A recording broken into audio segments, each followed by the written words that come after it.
Orang harus paham ini. Assalamualaikum warahmatullahi wabarakatuh. Warganet yang berbahagia, kita bersyukur hidup di Indonesia sebagai negara yang merdeka, sebagai tanah air kita.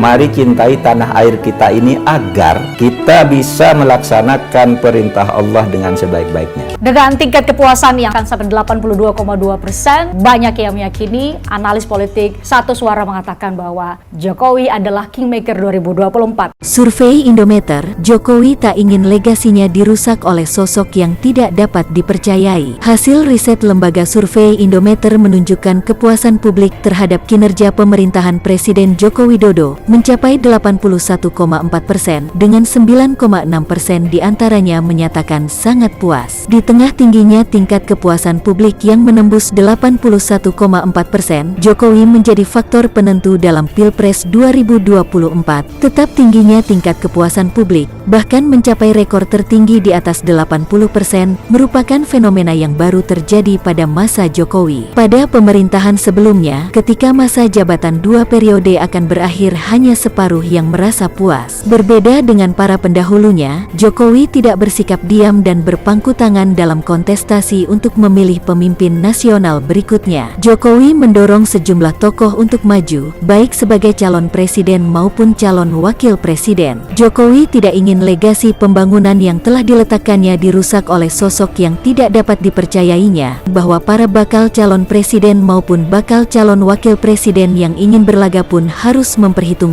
faktor Jokowi. Tingginya tingkat kepuasan publik terhadap Jokowi menjadi tantangan tersendiri ketika ingin menawarkan program kepada publik. Dalam survei tersebut, hanya 17,8% yang merasa tidak puas dengan kinerja Jokowi, dan diantaranya sebesar 1,0% yang menyatakan tidak puas sama sekali. Sisanya menjawab tidak tahu, tidak jawab sebanyak 0,8%. Survei Indometer dilakukan pada 5-10 Juni tahun 2023 terhadap 1.200 responden di seluruh provinsi di Indonesia yang dipilih secara acak bertingkat survei multi-stage random sampling. Margin of error survei sebesar kurang lebih 2,98% dan pada tingkat kepercayaan 95%. Presiden Joko Widodo mengungkap saat ini terdapat 96 negara yang menjadi pasien dana moneter internasional. Ungkapan Jokowi itu disampaikan saat memberikan sambutan dalam pembukaan Rakornas Pengawasan Intern Pemerintah di Jakarta pada Rabu 14 Juni 2023.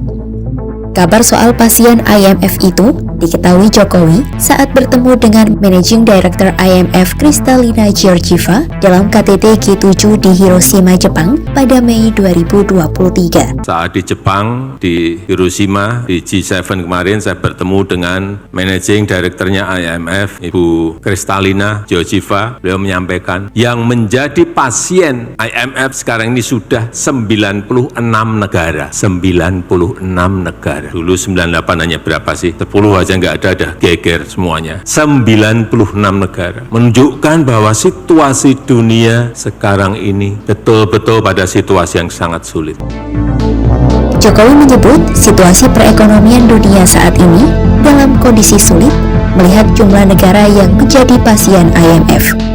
Presiden Indonesia pun menyampaikan bahwa Eropa sudah masuk resesi sejak 1 hingga 2 pekan yang lalu. Dari itu, Jokowi meminta agar setiap dana belanja yang berasal dari APBN maupun APBD harus mempunyai hasil yang produktif. Orang nomor 1 di Indonesia itu mengakui bahwa tak mudah untuk mencari uang, baik melalui pajak, royalti, dividen, maupun penerimaan negara bukan pajak.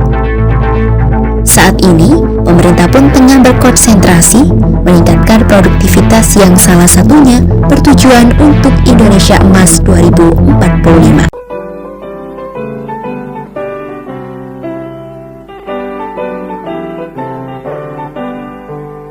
Pemilihan umum telah memanggil kita, seluruh rakyat menyambut gembira. Demokrasi Pancasila, hikmah Indonesia merdeka.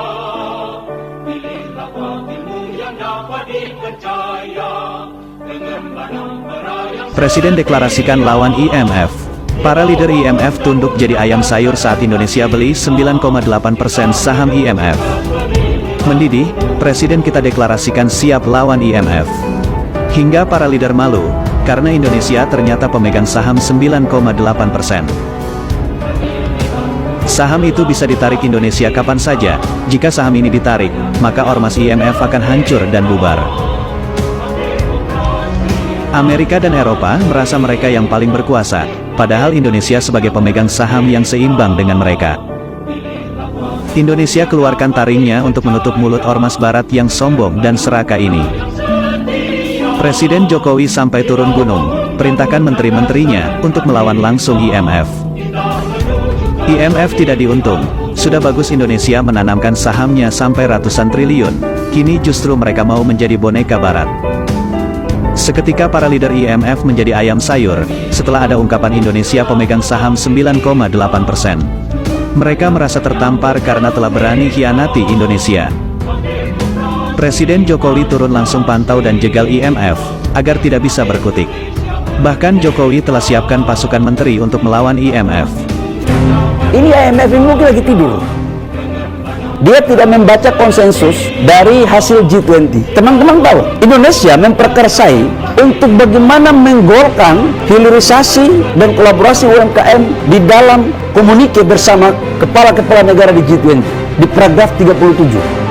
Bahwa betul waktu kita dibawa ke WTO tentang nikel, belum ada itu konsensus di antara negara-negara G20. Tapi kami dari pemerintah Indonesia atas perintah Bapak Presiden memperjuangkan itu untuk dimasukkan dalam keputusan bersama di antara negara G20. Dan itu sudah disetujui bahwa hilirisasi adalah bagian keputusan bersama di paragraf 37 untuk memberikan ruang kepada masing-masing negara mengelola ekonominya, mengelola penciptaan nilai tambahnya dengan keunggulan-keunggulan komparatif di masing-masing negara.